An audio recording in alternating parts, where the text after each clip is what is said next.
రామలక్ష్మి వెళ్తూ ఉంటే ప్రభాస్ వెంట పడుతూ ఉంటాడు. వెంటనే రామలక్ష్మి ఛీ అంటూ ప్రభాస్ చెంప పగలగొడుతుంది. అయినా కూడా ప్రభాస్ రామలక్ష్మి టచ్ చేసి చెంప దెబ్బ కొట్టినందుకు చాలా హ్యాపీగా ఫీల్ అవుతూ ఉంటాడు. అయినా నువ్వు నాతో వచ్చేయొచ్చు కదా, ఇప్పుడు నీకెవరున్నారని? నిన్ను ప్రేమించి పెళ్ళాన్నోడే నీకు హ్యాండ్ ఇచ్చేశాడు.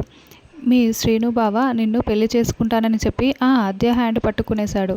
నీ పెళ్లి కాదని, నీ పెళ్లి నీ బాబు చేయలేడని ఊరంతా కూడా బ్యాండ్ వేసుకొని ప్రచారం చేస్తున్నారు. ప్రచారం అయిపోయింది కూడాను.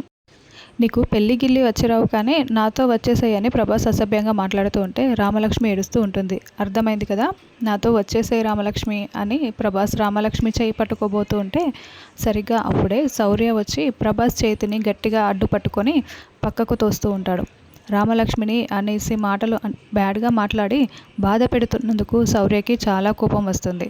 వెంటనే ప్రభాస్ని అక్కడ ఒక లారీ ఉంటే దానికేసి తలని విసిరి కొట్టేస్తాడు. అలా మనిషిని లారీకేసి కొట్టేయడంతో ప్రభాస్ తలకి గాయమైపోయి రక్తం కారుతూ ఉంటుంది.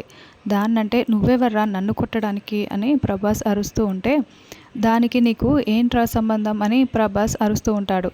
అప్పుడు శౌర్య రామలక్ష్మి నాకు కాబోయే భార్య అని శౌర్య గట్టిగా చెప్పగానే రామలక్ష్మి షాకింగ్గా కొంచెం గౌరవంగా ప్రేమగా శౌర్య వైపు చూస్తూ ఉంటుంది. అగ్నిసాక్షిగా మాకు పెళ్లి కాకపోయినా మనస్సాక్షిగా నాకు తను ఎప్పుడో భార్యగా అయిపోయింది అని శౌర్య చెప్తూ ఉంటాడు. రామలక్ష్మి చాలా షాకింగ్గా చూస్తూ ఉంటుంది.